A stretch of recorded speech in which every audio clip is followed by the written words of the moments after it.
أعوذ بالله من الشيطان الرجيم. بسم الله الرحمن الرحيم. الحمد لله رب العالمين والصلاة والسلام على رسول الله صلى الله عليه وسلم. dendangal bandiraɓe heɗotoɓe en to hello men YouTube en calminiɓe en juurimaɓe en calmini kala ɗo dande nde yetti en ñaguima joomum yaafuya so won ngakkande nde yi e ɗeɗo golle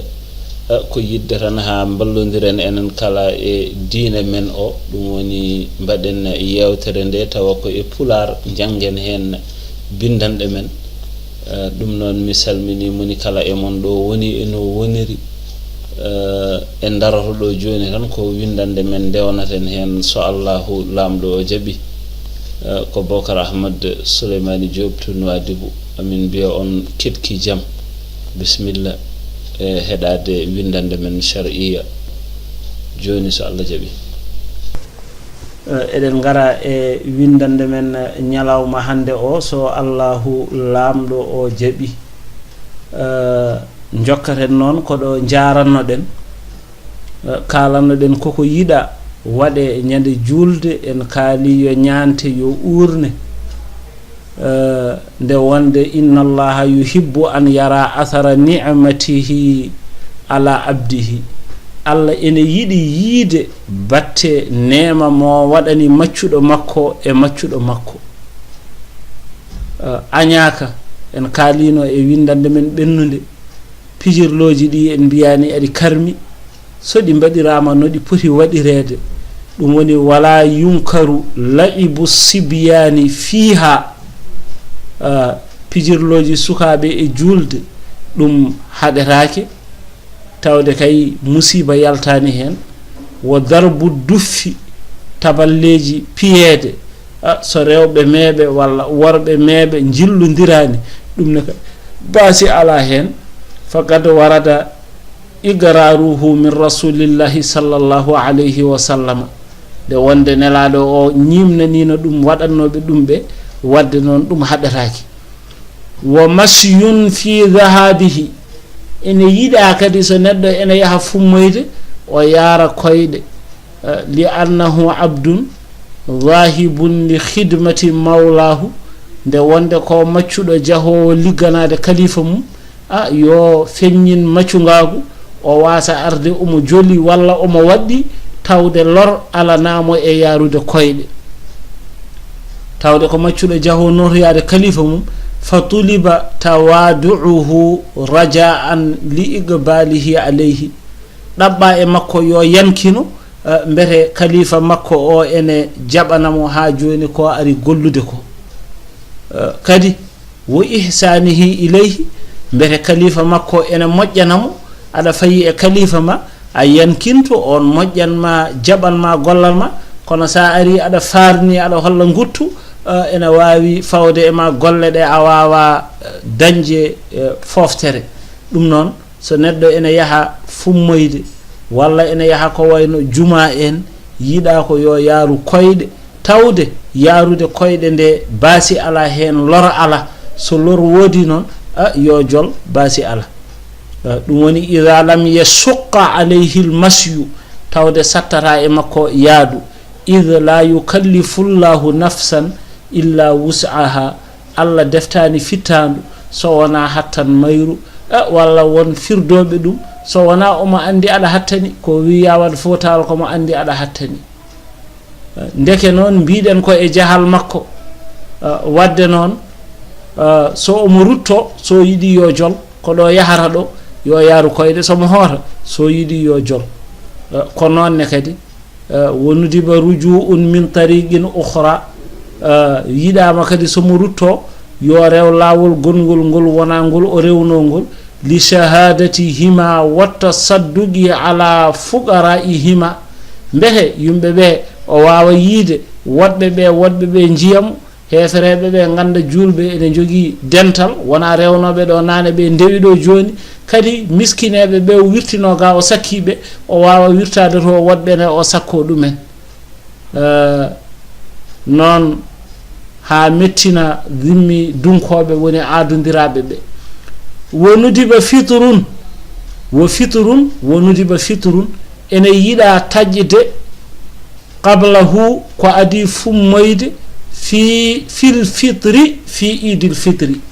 tawde ko julde korka yida ko hada yaade fummoyde taja woda ko nyamda sa dañi tamaroje buri ko adi nde ada yaha fummoyde wa kawnuhu ala rutabin fatamrin fama'in sa dañi tamaroje kecce de tajira den ngadoda nyamde den jaha pummoya sa ala den tamaroje bendude de sa ala den jara ndiyam kam jaha pummoya bede andi kam ko wayno Hamadou Bokre len ben ko koppuji kafe ngadorto en kam tamaroje mbawa jogade dum en holde o tajata qablahu ko adi fummoyde mo ganduda korka mum ko Allah ene andi tan ko sipiroji hankadi pomne dakket on kam so nyande subaka julde wiyata ene fada ha boye seede jeewa tamoroyel walla tamoroji didi wala hunuko fuddorto ko koppu kafe ceerno wi ko dendam non bason sikkude mo kalatmi o ko dendam wonudi ba fitrun qablahu ene yida tajje ko adi fummoyde fi idil fitri do wonno julde korka wa ta'khiruhu ene yida lelnude tajjugol fi idin nahri do wonno julde taski ne ganda koy julde taski ne wiya ko hara yaw tajje sa fini horo nyam haydara jaha pummoya ha ngarta sa arti fummoyde so dammuwol ngol hirsama sada jogi layya kay so dammuwol ngol hirsama on saha e heñere he pewnaneda hen an e bande en non tajira mbasa nandi dum tan kadi cikka ko an goto jeey heñere nde ala an e bande en taja hen haysa ala layyane so ada wondi e layyibe ene yida mbasa yawde tajje ha ngarta fummoyde dum woni wonudiba ene yida ta'khiruhu nemnude tajgol nemnude nyamgol fi idil nahri do wonno julde boruya julde taski wiyete idil nahri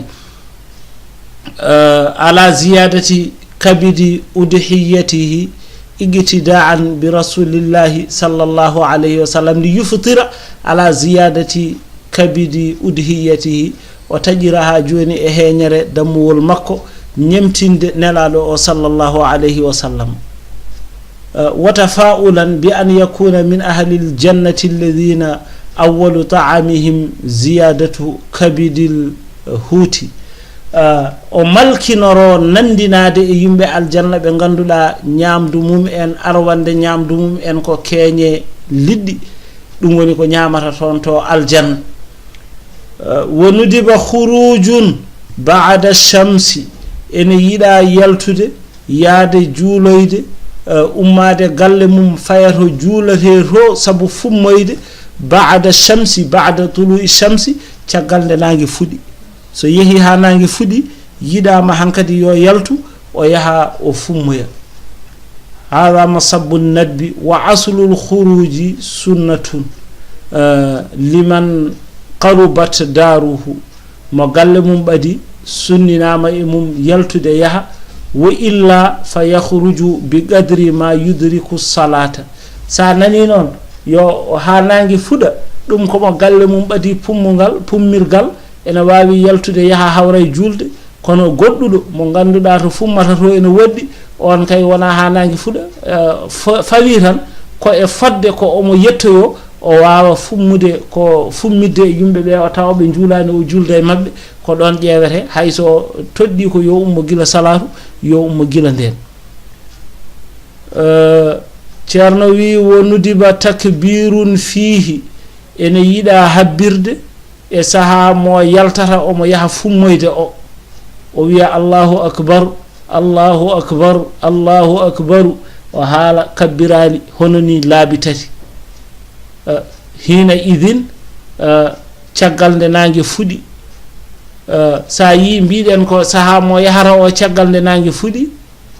ko la yundabu fihi in kharaja qabla tulu'iha so tawi o yalti ko gila nange suwa fudde oɗo yiɗa ka yo habbir kabbirali ɗi ko caggal nde nange fudi o haali ɗum e ƴiyal he ni kisa o wi la yundabu takbiru haala khurujihi qablahu yiɗaka e makko habbirde so tawi o yalti ko adi puɗal nangue wo suhiha sellinama sellini ɗum ko ibnu abdussalam min al khilafi holko sellina khilafuhu koko luuri kaɗo haala wonde yiɗaka yo habbir ko adinde nangue ene fuɗa sellinama omo wawi habbirde hayso nangue fuɗani so yalti nangue suwa fudde omo wawi wonde e habbirde wo jaharun bihi ene yiɗa kadi o feññina kabbirali ɗi o wasa noon wullude dande do ha fanta ala o feññina tan ha o nanna gonɗo sara makko kañumne so habbirano wona e habbirde wadde ene yiɗa feññinde kabbirali ɗi bi isma'i man yalihi o nanna ɗum gonɗo sara makko kono wala yarfa'u sawtahu hatta ya'qirahu fa hiya bid'atun horo ɓamtu sawtu o ha o lonna gonɗo sara makko o ɗum ko ɗum bida yo habbir tan o nanna on ngam ha wawa kañumne habbirde windande men hande ko ɗo haalata so allahu lamɗo o jaaɓi ha bindande men garoje mi salmini moni kala e mon mi juurima ɗum mi yafanima ɗum ne ko Bocar Ahmad Diop to Nouadhibou amin mbiya on ketki jaam on jarama